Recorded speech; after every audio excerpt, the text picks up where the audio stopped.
இதுதான் ஹஜரத் சையது ख्वाजा மஹதூம் நாகூர் எஜமானுடைய சம்பந்தி. இவங்க தான் அவங்களுடைய மனைவி சையதா பீபி ஃபாத்திமா. இவங்க ரெண்டு பேருடைய ஒரு மகனாரும் ரெண்டு மகன்களுக்கும் இங்கிருந்து சுமார் 150 சதுரடி 50 மீட்டரு அவங்களுடைய மஜார் ஷெரீஃப் இருக்கிறது. இதுதான் அவங்களுடைய ரவுலா ஷெரீஃப்.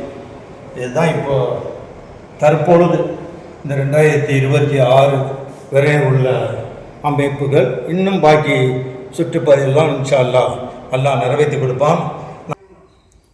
பொதுவாக ஒரு நல்ல காரியத்தில் பொது காரியத்தில் ஒருவர் ஈடுபடும்போது அவருக்கு பல இடையூறுகள் பல தடைகள் ஏற்படுவது வழக்கம்.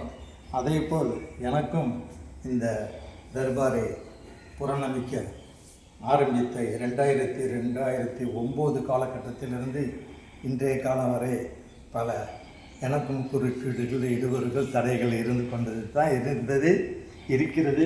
அனைத்தையும் அல்லாஹ் தாலா இந்த எஜமானுடைய ஜோபத்தின் கொடுத்தால் எல்லாத்தையும் அல்லாஹ் அதிலிருந்து விடுபட செய்து அல்லாஹ்வுடைய கிருபையால் இப்பொழுது சிறப்பாக எல்லாம் நடைபெற்று கொண்டிருக்கிறது. இப்போது இந்த இடத்தில் தான் நாம் தொழுகை நடத்துகிறோம். காரணம், கத்திரை காலங்களில் பல்லாயிரக்கணக்கில் வரும்போது இந்த இடம் போதுமானதாக இல்லை. லேடிஸ் அப்படி ஒதுங்கிவிட்டாலும் இந்த இடத்தில் தொழுவதற்கு இடம் சரியாக காணவில்லை.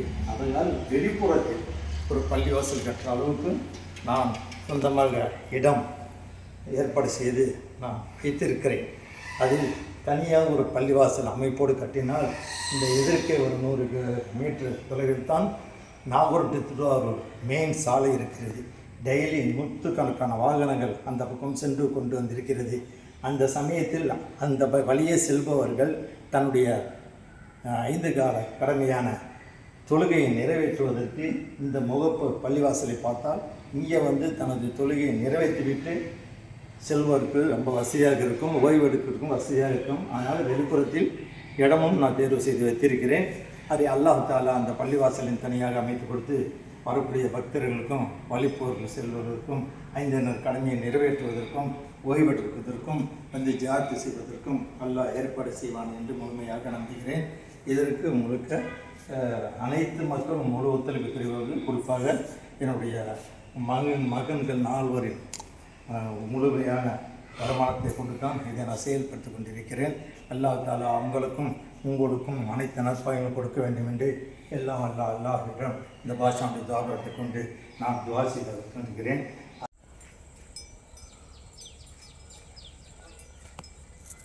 இப்போ தற்காலிக தொழுகை இடத்தை பார்த்தோம், வெளியில் வருகிறோம். இந்த கேட்டு வழியே தான் எங்களுடைய மற்றொரு மகனார் 2 மகள் நல்லடக்கம் செய்யப்பட்டுள்ள சிறிய தர்கா இருக்கிறது.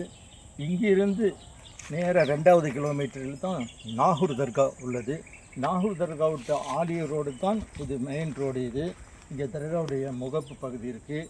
இந்த எல்லைக்கல் போட்டிக்கிற பகுதி வரையும் நம்முடைய பகுதியானது இங்கே இருக்கிறது. இதில் நாம் பள்ளிவாசல் தனியாக இந்த மாதிரி குப்பை அமைத்து பள்ளிவாசல் அமைத்தால் இந்த வழியே செல்பவர்களை எல்லாம் இந்த இடத்தில் தொழுகையை நடத்தி கடமையை நிறைவேற்றவும் ஓய்வெடுக்கவும் சுலபமாக இருக்கிறது. இதையும் அல்லாஹ் நிறைவேற்றி கொடுப்பான் என்று அசைக்க முடியாத நம்பிக்கை எனக்கு இருக்கிறது. காரணம் என்னவென்றால் இது அனைத்தும் இதுவரை 2009 முதல் இதுவரை நடக்கக்கூடிய அனைத்தும் என்னுடைய குடும்பத்தாரின் சொந்த பொருளாதாரத்தில் இருந்து தான் இது அனைத்தும் நிறைவேற்றப்பட்டு வருகிறது. அல்லாஹ் நிறைவேற்றி கொண்டிருக்கிறான். அதே போல் இந்த பள்ளிவாசலையும் அல்லாஹ் நிறைவேற்றி கொடுத்து அனைத்து மக்களும் இதில் தொழுகை நடத்தி தன்னுடைய கடமையை நிறைவேற்றுவதற்கு அல்லாஹ் கிருபை செய்வான் என்ற ஒரு நம்பிக்கையும் நாகூர் எஜமான் இந்த நாகூர் எஜமான அருள் புரிவார்கள் என்ற நம்பிக்கையும் எனக்கு முழுமையாக இருக்கிறது. தாங்களும் அனைவரும் இதுக்காக துவா செய்யும்படி நான் கேட்டுக்கொள்கிறேன்.